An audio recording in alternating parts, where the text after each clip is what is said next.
Përshëndetje dhe mirë se vini në podcastin Stars.eu, Aleanca Universiteteve Europiane. Stars.eu është një rrjet dinamik i përbërë nga 9 universitete, të cilët kanë formësuar të ardhmen e arsimit, kërkimit shkencor dhe inovacionit. Me të ftuarit e mi sot, do të kemi mundësinë të mësojmë më shumë rreth metodave dhe rolit kyç të kësaj aleance në inovacionin e të mësuarit, si dhe gjithashtu do të mësojmë rreth rolit dhe ndikimit që kjo aleancë ka në zhvillimin rajonal. Gjithashtu, do të zbulojmë gjithçka rreth konferencës vjetore Stars.eu 2025, që këtë vit do të mbahet në Universitetin Aleksandër Mojsiu.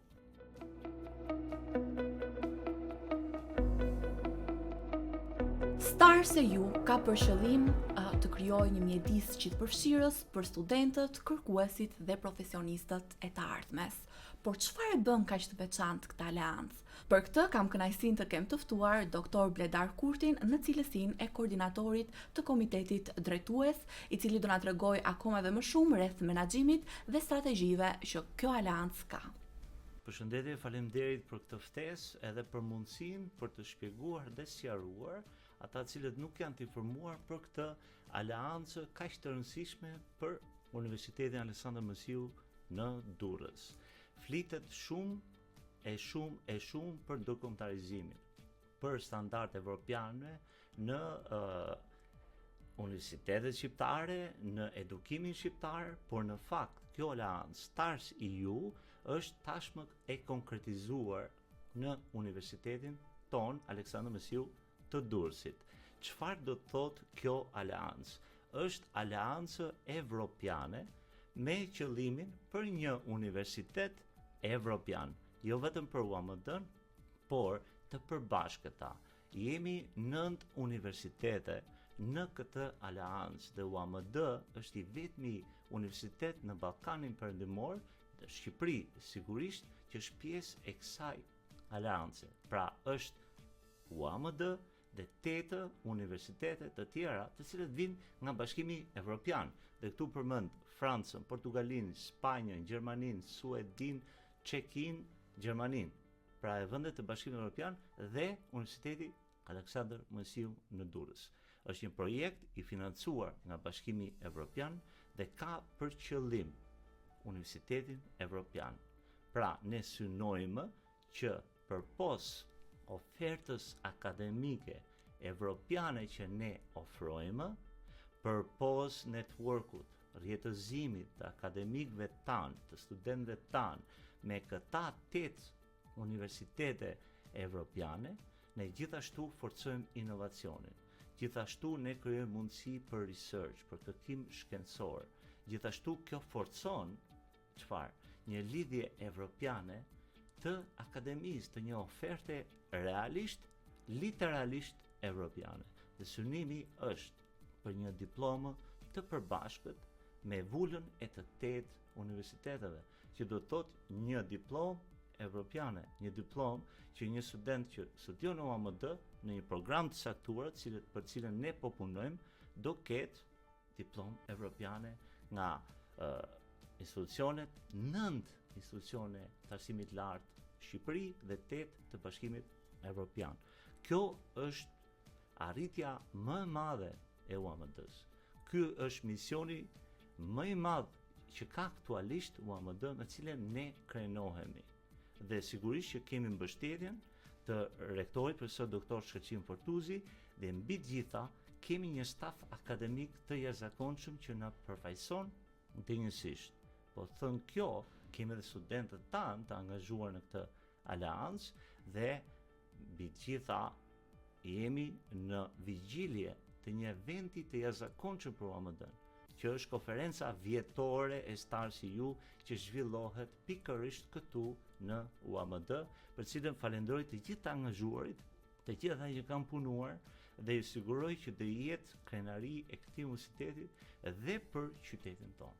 Gjithashtu në këtë konferencë marrin pjesë për herë të parë dhe grupe të interesit, përfaqësues të kërkimit shkencor dhe të bizneseve, të cilët vinë nga 8 vendet e BE-s, së bashku me përfaqësues të Ministrisë së Ekonomisë nga Gjermania, me përfaqësues nga bashkitë e këtyre vendeve dhe do kemi sigurisht edhe ambasadorët e vendeve përkatëse që janë në Tiranë që do marrin pjesë.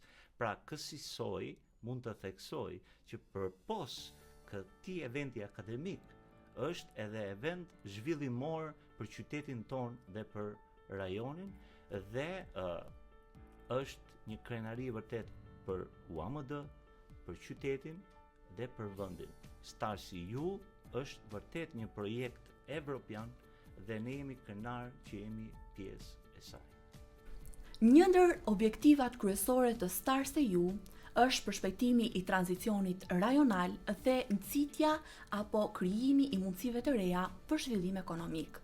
Për të na folur më shumë rreth kësaj, kam kënaqësinë që të kem të ftuar profesor Redi Myshketën, i cili është gjithashtu edhe koordinator i paketës për përshpejtimin e tranzicionit rajonal, i cili do na flas rreth iniciativave dhe projekteve të mundshme për zhvillimin rajonal, por edhe atë të komuniteteve lokale. Profesor, kënaqësi t'ju kem të ftuar. Paketa numër 2, në krye të cilës unë jam dhe përfaqësoj UAMD-n, fokusohet kryesisht tek thelbi i vetë aleancës. Pra, të krijojmë një aleancë, një network universitetesh, i cili merr përsipër secili prej nesh, po të gjithë bashkë edhe më mirë, ti përgjigjen nevojave rajonale që ne kemi si universitetet të cilat gjenden në rajonet përkatës. Pra, thamë ndryshe, krijimi i networkut të aleancës do të shkojë dhe fuqizohet nga networket që ne do të arrijmë me kriju në rajonet tona përkatëse. UAMD pavarësisht se është një universitet relativisht i ri, pra këtë vit ne bëjmë 20 vitorin, ka kuptuar që në fillim të herës që është pjesë e këtij rajoni, që është një nga rajonet më të rëndësishme, që është edhe Shqipëria e Mesme. Megjithatë, ende ndër këto vite, universitetet vazhdojnë të qëndrojnë deri diku të distancuar nga aktorët e tjerë të rajonit, siç është qeverisja lokale, apo studentët, apo prindët, apo bizneset. Sepse në kuadër të aleancës ne kuptuam edhe kemi kuptuar, tashma duke e brendsuar, duke bërë pjesë politike son, që universitetet duhet të jenë pjesë aktive, pra helikat të forta, qendra, nyje të zhvillimit rajonal. Pra ti përgjigjen rajonit në mënyrë të strukturuar dhe jo ad hoc. Rajoni ta ndjejë që universiteti është pjesë e këtij networku dhe të gjithë bashku të funksionojnë si helika për me çuar përpara zhvillimit rajonal. UAMD si një universitet sipërmarrës, pra ne nuk jemi universitet pasiv i tipit tjetër, jemi një universitet i cili kemi treguar në kohë që studentin e kemi në qendër, po tashmë studenti duhet të jetë pjesë e jona integrale, që i shërbejmë bizneset dhe kemi kontakte marrëdhënie shumë mira me bizneset, po ato duhet të jenë pjesë e helikave dhe pjesë e networkut ton në mënyrë të vazhdueshme dhe të pra pjesë e një sistemi funksional, jo pjesë e një diçka e cila ndodh dikur edhe pastaj ne takohemi për panairin e punës apo takohemi për konferenca, po jo, kjo duhet të jetë një vimësi. Bota sot funksionon me aleanca. Pra universitetet e mëdha ndalojnë nga universitetet e vogla, se universitetet e vogla janë më zgjuar, janë si punën SME-ve, të cilat mblidhen bashkë dhe kështu krijojnë një rrjet i cili nga larg duket si një gjë e madhe. Një arsye pse STARS-EU është duke bërë diferencimin në arsimin e lartë është pikërisht inovacioni në kurrikulat universitare. Por si po e bën STARS-EU të mundur këtë gjë? Për na folur më shumë, kam kënaqësinë të kem të ftuar profesoresh Dilina Beshirin, e cila do të ndajë me ne jo vetëm metodat e përdorura për krijimin e kurrikulave apo të moduleve akademike të reja, por gjithashtu edhe disa metoda që po përdoren për të përgatitur studentët si profesionistë në të ardhmen. Përshëndetje, kënaqësi të jem sot me ju dhe të ndajmë vizionin e Curriculum Lab, i cila gjithashtu konsiderohet si doma motorike që vën në lëvizje të gjithë aktorët veprues të aleancës. Thënë kjo, pasi Curriculum Lab ose ndryshe laboratori i kurrikulës është një mjedis i cili është shumë dinamik dhe kreativ me në fokus zhvillimin e strategjive të përbashkëta të gjithë institucioneve partnere të aleancës për zhvillimin dhe përmirësimin e procesit të mësimdhënies dhe të nxënit. Laboratori i kurrikulës ka si qëllim krijimin e kurrikulave të reja dhe fleksibël në të gjitha ciklet e studimit, duke përfshirë nivelin bachelor, nivelin master, si dhe studime doktorale. Por jo vetëm, nëpërmjet implementimit të metodave të reja inovative, synojmë të zgjerojmë ofertën akademike. Çfarë do të thotë kjo? është e rëndësishme që të gjithë institucionet partnere të aleancës të krijojnë programe të përbashkëta studimi, por jo vetëm, synojmë të integrojmë forma të reja studimi, të cilat janë risi jo vetëm për Universitetin e Durrësit, por gjithashtu në tërësi për sistemin universitar shqiptar, të cilat janë BIPS-at, Blended Intensive Programs, tashmë një realitet i prekur nga studentët e Universitetit të Durrësit, mikrokreditet gjithashtu, të cilat janë module të shkurtra, fleksibël, kurikulare dhe ekstrakurrikulare që ofrohen jo vetëm studentëve, por gjithashtu të gjithë të interesuarve të cilët dëshirojnë të zhvillojnë dhe kompetencat e tyre profesionale.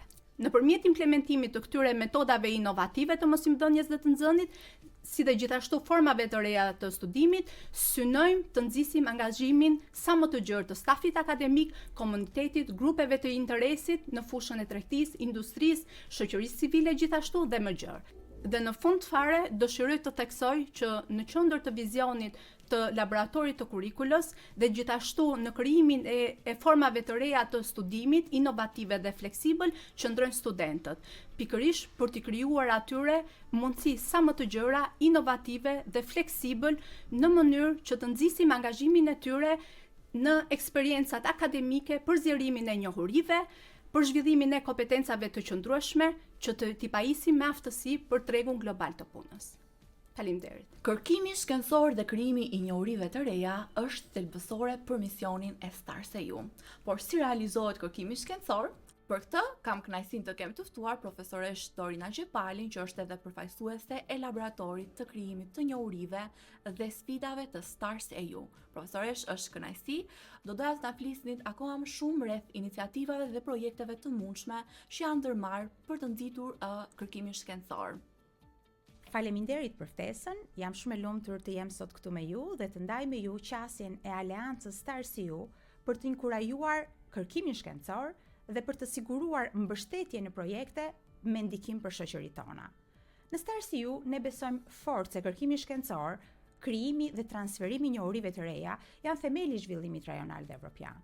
Për këtë arsye, kemi ngritur një sistem shumë dimensional mbështetës, i cili bazohet në disa shtylla. Një prej shtyllave është pikërisht agjenda që ne do të diskutojmë në konferencën e STARS-EU, e cila do të mirëpritet këtë vit nga Universiteti Aleksandër Mojsiu në Durrës, dhe kjo agjendë quhet Agjenda Evropiane për Zgjidhjet Kërkimore.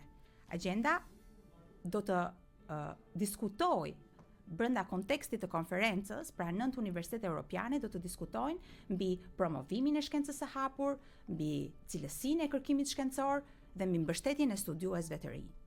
Për të maksimizuar dhe për të sjellë një produkt me ndikim për sa i përket kërkimit shkencor, ne kemi krijuar një zyrë shumë të rëndësishme në STARS-EU, është zyra e transferimit të teknologjisë midis 9 universiteteve. Kjo zyrë do të ofrojë për të gjitha shoqëritë tona zgjidhje konkrete dhe inovative që ndihmojnë zhvillimin e qëndrueshëm të rajoneve tona. Në anën tjetër, për të mbrojtur dhe për të vlerësuar maksimalisht rezultatet e kërkimit shkencor të universiteteve tona, po zhvillojmë udhëzuesi për të drejtat e pronësisë intelektuale. Ky udhëzues do t'i jap mundësi të gjithë studiuesve të kenë një mjet të fuqishëm në duart e tyre për të ruajtur atë që është kontributi i punës së tyre dhe patjetër për të garantuar që këto ide dhe këto zbulime të vlerësohen siç duhen. Gjithashtu, ne punojmë me grupe tematike të interesit. Janë 9 grupe tematike brenda aleancës STARS-EU që punojnë çdo ditë si grupe dhe ekipe ndërdisiplinore, studiuesish, të cilët bashkëpunojnë për të gjetur zgjidhje për sfida konkrete të shoqërisë. Kjo metodologji dhe kjo mundësi e madhe ndihmon që kërkimi shkencor dhe mësimdhënia të integrohen së bashku, ku studentët të bëhen pjesë e këtij procesi dhe të angazhohen në projekte të rëndësishme me ndikim të drejtë për drejtë për të forcuar lidhjen midis akademisë dhe shoqërisë. Në përfundim, laboratori jon i krijimit të njohurive dhe sfidave në STARS-EU mbështet një kombinim të fuqishëm të bashkëpunimit ndërsektorial, inovacionit, transferimit të teknologjisë, duke siguruar që kërkimi shkencor të kthehet në ndikim të prekshëm për sa i përket kontekstit ton social dhe ekonomik. Në këtë kontekst, dëshiroj të ftoj të gjithë studiuesit, të gjithë studentët, por dhe partnerët tanë rajonal, që t'i bashkohen këtij misionit dhe vizionit ton për një të ardhme e cila do të jetë më e qëndrueshme dhe më e ndritur për rajonet tona. Faleminderit. Kampusi i bashkëkrijimit të Stars.eu është një objektiv tjetër shumë i rëndësishëm. Po si është krijuar ky kampus dhe cili është roli i tij në tranzicionin rajonal? Për na folur më shumë, kam kënaqësinë të kem të ftuar profesoresh Elda Tartarin. Profesoresh, është kënaqësi dhe do doja të dija akoma më shumë rreth iniciativave dhe strategjive që janë përdorur në lidhje me kampusin e bashkëkrijimit. Kampusi i bashkëkrijimit Stars.eu synon krijimin e dy kampuseve. Një kampus digital dhe një kampus fizik ndëruniversitar. Përsa i përket kampusit digital, është një mundësi shumë e mirë sepse mbështet procesin mësimor në të gjitha format e tij. Nëpërmjet këtij kampusi mund të krijohen mundësi që të zhvillohen module, kurse, mikrokredenciale, programe të cilat janë të përbashkëta për të gjitha ciklet e studimit, apo programe të kombinuara të cilat ne i quajmë BIPS. Nga ana tjetër, kampusi digital mbështet kryesisht edhe procesin e kërkimit shkencor dhe mobilitetet që mund të jenë për studentët, për stafin akademik apo për stafin administrativ. Gjithashtu aktualisht është punuar mbi sistemin e informacionit në lidhje me menaxhimin e të gjitha institucioneve në qasjen digjitale dhe nga ana tjetër kemi edhe kampusin fizik që synohet të jetë bashkëkohor, të jetë inovator, të jetë gjithëpërfshirës, me shumë gjelbërim për të krijuar një mjedis të shëndetshëm universitar. Ajo që është e rëndësishme dhe mund të theksojmë është sepse kampusi i përbashkët digital dhe fizik konsiderohet si një vend i cili krijon mundësinë e ndërveprimit të gjithë komunitetit Stars.eu me palë të tjera të interesuara që mund të vinë nga biznesi, nga industria, mund të vinë nga organizata të cilat janë jo qeveritare apo institucione qeveritare dhe këto mund të krijojnë bashkëpunime apo aktivitete të ndryshme, bashkëprojekte mund të krijojnë gjithashtu, mund të bëjnë eksperimente të natyrave të ndryshme, si edhe mund të testojnë ide të cilat i përkasin kohës së tashme, por edhe në të ardhmen.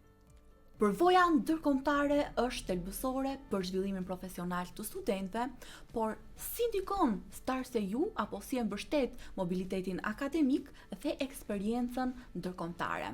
Për na folur më shumë, kam kënaqësinë të kem të ftuar oficeren e programit të mobiliteteve Stars.eu, zonjën Arba Merhori. Faleminderit, është kënaqësi t'ju kemi këtu. Ky program u ofron studentëve mundësi për të studiuar, u lumtuar dhe fituar përvojë praktike në universitetet europiane, që nga diplomat e dyfishta e deri te praktikat ndërkombëtare për të përgatitur të rinjt për tregun global të punës. Inkurajoj të gjithë studentët që të na ndjekin në kanalet tona të komunikimit ose fizikisht në zyrën e drejtorisë së projekteve dhe marrëdhënie me jashtë për të njohur mbi mundësitë e ofruara për mobilitete dhe për praktika. Për një projekt të përmasave të EU-s, siguria e një modeli të qëndrueshëm është thelbësore, por si po ndërtohet ky projekt dhe cilët janë elementët kyç të tij? Për të na folur më shumë, kam kënaqësinë që të kem të ftuar profesoresh Ekaterina Stratin, e cila do na tregojë akoma dhe më shumë rreth strategjive dhe iniciativave të ndërmarra për të siguruar jetëgjatësinë dhe ndikimin e qëndrueshëm të Stars.eu. Është kënaqësi të jem pjesë e panelit dhe të ndaj me ju një nga eksperiencat më interesante të pjesës projekteve të Universitetit Aleksandër Moisiu Durrës. Në fakt, le të themi paketa 7 ka si objektiv kryesor pikërisht atë që sapo përmendët, vazhdueshmërinë dhe qëndrueshmërinë e të gjithë punës që është bërë deri më tani me paketat e mëparshme nga 1 deri në 6. Dhe mbi të gjitha, theksi do të vendoset pikërisht tek modeli i qëndrueshëm. Modeli i qëndrueshëm nuk kupton disa aspekte, jo vetëm një model, le të themi abstrakt, por sigurisht që ka gjëra konkrete që po punohet pikërisht për pjesën e modelit të drejtimit, governance model, në mënyrë të tillë që të gjithë universitetet partnere të kenë një model të përbashkët drejtimi, duke marrë praktikat më të mira nga secili partner dhe secili universitet.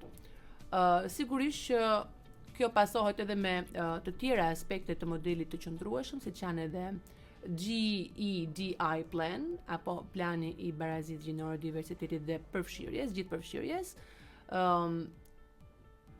për më shumë gjithashtu kemi edhe detyra të tjera që lidhen me modelin e qëndrueshëm, të tjera detyra përfshin një plan të qëndrueshëm financimi, sikurse një plan të qëndrueshëm të gjelbër, e cila pikërisht pra është në linjë edhe me politikat e Bashkimit Evropian për planin e gjelbër të universiteteve. Për këtë sigurisht partnerët Europian kanë modele shumë të mira, mbi të cilat ne do të bazohemi për të përmirësuar dhe modelet që janë ekzistuese në universitetet tona. Dhe në paketën e fundit, në detyrën e fundit të paketës, synohet që e gjithë puna që është bërë në aleancë, në 4 vitet e aleancës, të krijoj kushtet për implementim dhe për qëndrueshmëri në kohë. E gjithë kjo do të sjellë ato që ne dëshirojmë të gjithë, që universiteti ynë, pjesë e aleancës dhe aleanca në tërësi, të jenë konkurrues në tregun e arsimit të lartë në të gjithë Europën, duke ofruar cilësi dhe standard europian.